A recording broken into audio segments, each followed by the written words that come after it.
नमस्कार, video bulletin में आप सभी का स्वागत है। पेश है आज के मुख्य समाचार। अमरावती महानगर पालिका द्वारा संपत्ति कर में की गई वृद्धि के खिलाफ अमरावती जिला वकील संघ, नागरिक हक संरक्षण परिषद, चेंबर ऑफ कॉमर्स तथा क्रेडाई एसोसिएशन द्वारा मुंबई उच्च न्यायालय की नागपुर खंडपीठ में एक जनहित याचिका दाखिल की गई थी, जिसे लेकर आज उस समय बड़ी सफलता मिली जब हाईकोर्ट द्वारा महानगर पालिका की संपत्ति कर को स्थगिति दी गई है। इस संदर्भ में जिला वकील संघ द्वारा अदालती आदेश की विस्तृत प्रतिलिपि मिलने के पश्चात जानकारी देने की बात कही गई है।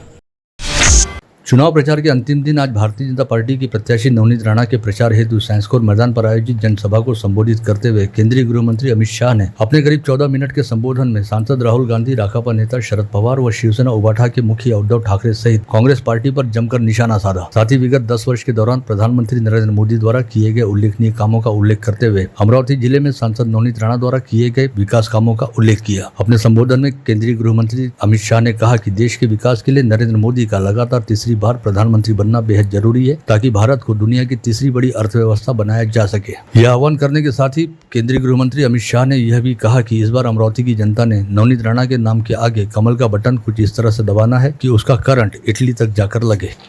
नवनीत राणा के नाम के सामने कमल का निशान है, उसको बटन तो दबाना है, मगर अमरावती वालों इतनी जोर से दबाना है कि बटन अमरावती में दबे और करंट इटली में लगे। मेरे साथ बोलिए भारत माता की, भारत माता की। वहीं इस चुनावी जनसभा में राज्य के मुख्यमंत्री एकनाथ शिंदे ने भाजपा प्रत्याशी नवनीत राणा के पक्ष में मतदान करने का आह्वान करते हुए कहा कि नवनीत राणा द्वारा हनुमान चालीसा पढ़ने पर राज्य की तत्कालीन महाविकास आघाड़ी सरकार ने उन्हें 14 दिनों के लिए जेल में डाला था और देशद्रोह का मामला दर्ज किया था। उद्धव ठाकरे की अहंकारी सरकार ने लंका के रावण की तरह यह कार्रवाई की थी, अतः इस बार उसी लंका को चुनाव में पराजित करना बेहद जरूरी है। काही लोक जे उभाटा आहे, महाविकास आघाडी आहे, एका महिलेला कुठले अपशब्द वापरतात, कुठले त्यांचा अपमान करतात। आम्ही जेव्हा गुवाहाटीला होतो तेव्हा आमदारांचा पण अपमान त्यांनी केला, अश्लील भाषा वापरली। अशा लोकांना तुम्ही मतदान करणार का? आणि म्हणून जी जिगरबाज आपली शेरनी वाघीने, तिच्या मागे 26 तारखेला खंबीरपणे आपण उभे राहा, एवढंच आपल्याला मी सांगायला आलोय। बाकी इकडे तिकडे काही बघायचं नाही। महायुती म्हणजे महायुती। वहीं इस चुनावी जनसभा को संबोधित करते हुए राज्य के उप मुख्यमंत्री व भाजपा नेता देवेंद्र फडणवीस ने कहा कि अमरावती के इतिहास में नरेंद्र मोदी की सभा के बाद आज पहली बार अमरावती के साइंसकोर मैदान पर केंद्रीय गृह मंत्री अमित शाह की यह विराट सभा हो रही है। साथ ही उन्होंने यह भी कहा कि इस बार का चुनाव इतना सादा व सामान्य नहीं है और देश की जनता को तय करना होगा कि देश किसके हाथ में जाना चाहिए। 26 पक्षाची खिचडी आहे। राहुल गांधींना त्यांच्या खिचडीतले लोक देखील नेता मानायला तयार नाही आहेत। परवा त्या कम्युनिस्ट पक्षाचे मुख्यमंत्री म्हणाले राहुल गांधी हे अपरिपक्व आहे, इमॅच्युअर आहे, हे देशाचं नेतृत्व करू शकत नाही। त्यांच्या आघाडीची अवस्था अशी आहे की त्या ठिकाणी राहुल गांधींना नेता मानायला शरद पवारही तयार नाहीत आणि उद्धव ठाकरेही तयार नाहीत। आणि आता तर आमच्या संजय राऊतांनी घोषित करून टाकलं, म्हणाले देशाचे मुख्यमंत्री उद्धव ठाकरे होणार आहेत। सांसद नवनीत राणा के प्रचार हेतु आज साइंसकोर मैदान पर आयोजित महायुति की सभा में सभा मंडप पर लगाए गए बैनर पर अजित पवार के फोटो गायब होने से राष्ट्रवादी कांग्रेस पार्टी काफी हद तक नाराज दिखाई दी। अमोल मिटकरी ने नवनीत राणा की प्रचार सभा के पंडाल का वीडियो वायरल करने के साथ ही कहा कि सांसद नवनीत राणा को इसके लिए काफी बड़ी कीमत चुकानी होगी। उधर दूसरी ओर अमरावती संसदीय क्षेत्र के कांग्रेस प्रत्याशी बलवंत वानखड़े के प्रचार हेतु परतवाड़ा के निकट बैतूल रोड पर आयोजित प्रचार सभा को संबोधित करने के लिए कांग्रेस सांसद राहुल गांधी आज अमरावती जिला दौरे पर पहुंचे, जिन्होंने परतवाड़ा पहुंचकर उक्त प्रचार सभा को संबोधित किया। इस प्रचार सभा को संबोधित करते हुए सांसद राहुल गांधी ने कहा कि इस बार का लोकसभा चुनाव केवल केंद्र की सत्ता हासिल करने की लड़ाई नहीं है, बल्कि यह देश में संविधान और लोकतंत्र को बचाए रखने हेतु होने जा रहा चुनाव है। इस समय भाजपा द्वारा देश के संविधान व लोकतंत्र को नुकसान पहुंचाने का काम किया जा रहा है। ऐसे में यदि नरेंद्र मोदी के नेतृत्व वाली भाजपा सरकार एक बार फिर सत्ता में आती है तो भाजपा द्वारा निश्चित तौर पर देश के संविधान को बदल कर रख दिया जाएगा। वहीं दूसरी ओर कांग्रेस द्वारा देश के संविधान व लोकतंत्र को बचाने का काम किया जा रहा है। अतः देश की जनता ने कांग्रेस के नेतृत्व वाले ईडी अलायंस के प्रत्याशियों को भारी बहुमत के साथ विजयी बनाना चाहिए।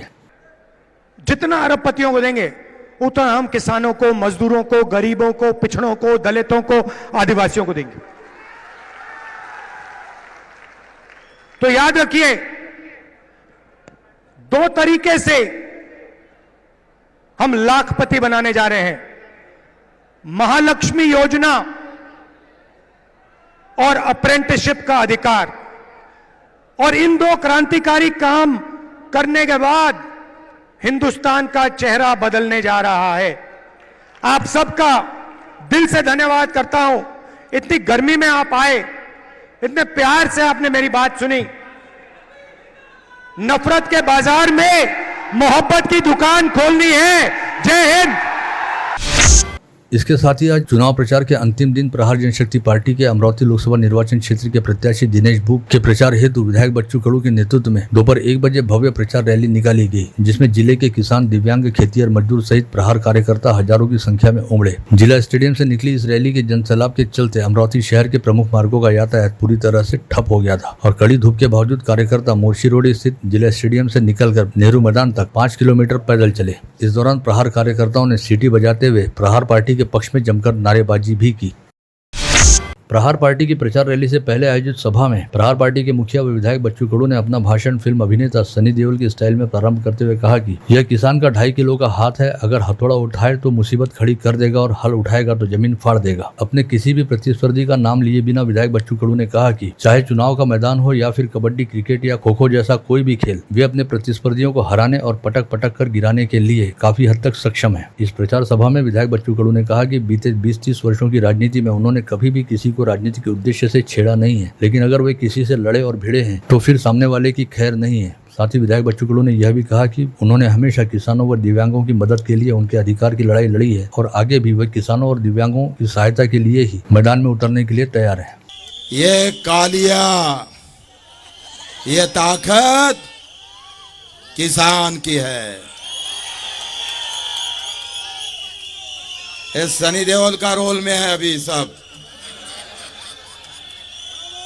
ये कालिया, ये ताकत मजदूर की है। अगर हाथोड़ा उठा लेता है ना तो मुसीबत खड़ी हो जाती है।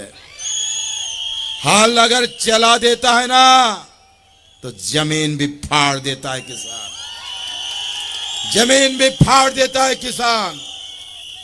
तू हमसे टक्कर मत लेना, ये किसान की औलाद खड़ी है, यहाँ किसान की औलाद खड़ी है। जानने दाबण्याचा प्रयत्न केला असल, तुमने दबाने की कोशिश की, हम ऐसे उफर कर बाहर आ गए कि अब तेरी गिरने की कहाँ गिरेगा ये पता नहीं तुझे को।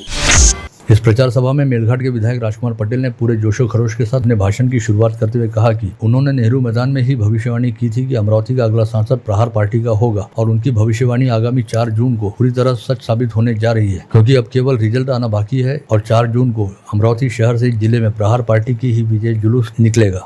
प्रहार के कार्यकर्ता जब भी अगर मान लो ऐसा कुछ पता चलता है तो उस समय रहता है कि जब तक उसको पूरे मदद नहीं करते, वो त्योहार बाद में देखेंगे, त्योहार तो रोज का ही होता रहता है, हुआ तो रोज का और नहीं तो नहीं। मेरे आप लोगों से विनती है, मैं ज्यादा समय नहीं लूंगा, बच्चे वो आपको विस्तृत से आपको जानकारी देंगे, लेकिन जीत अपनी होंगी, जीत अपनी होंगी। डर उनको है, अपने को डर नहीं है। वो डर गए, वो 2 नंबर की झगड़ा चालू है उनका। अपन 1 नंबर पे, 2 नंबर तुम लड़ो। इस समय प्रहार जनशक्ति पार्टी के लोकसभा प्रत्याशी दिनेश भूप ने उपस्थित जन समुदाय से कहा कि अगर दूसरों की भीड़ की तुलना से आपकी तुलना की जाए तो यह आपका अपमान होगा। हमारे कार्यकर्ता खुद अपने खर्च से हमारी रैली में आते हैं और चाय की भी डिमांड नहीं करते। दिनेश भूप ने इस मंच से भारतीय जनता पार्टी को संदेश देते हुए कहा कि कल अमरावती शहर में युवा स्वाभिमान पार्टी के कार्यकर्ताओं ने जो कुछ भी किया वो भाजपा का सिर झुकाने वाली घटना है और भाजपा ने पुलिस प्रशासन को भी कठपुतली बनाकर रख दिया है। इस समय उन्होंने यह आह्वान भी किया कि चुनाव प्रचार खत्म होने के बाद अब कल से अफवाहों का दौर तेज हो जाएगा, लेकिन अमरावती के मतदाताओं ने किसी भी तरह की अफवाहों के झांसे में नहीं आना चाहिए। उद्या 25 तारीख 26ला मतदान आहे। वेगवेगळ्या अफवा येऊ शकतात। बच्चू भाऊचा ॲक्सिडेंट झाला, अपघात झाला, दिनेश भूपला अटक झाली, शहरामध्ये दंगा झाला, हिंदू बौद्ध दंगा झाला, हिंदू मुस्लिम दंगा झाला. कुठल्याही अफवेवर विश्वास ठेवू नये. आपण जो मोर्चा सांभाळू तो मोर्चा सोडू नये.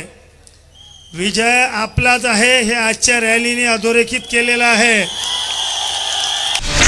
प्रहार जनशक्ति पार्टी की सभा में विधायक बच्चू कडू की पत्नी नैना कडू ने भी अपने विचार व्यक्त करते हुए भारतीय जनता पार्टी, राणा दंपति और कांग्रेस को जमकर लताड़ लगाई और कहा कि एक सांसद की क्या मर्यादा होती है सभी जानते हैं. किसी एक कार्यक्रम या इवेंट से किसी की सांसदी साबित नहीं होती.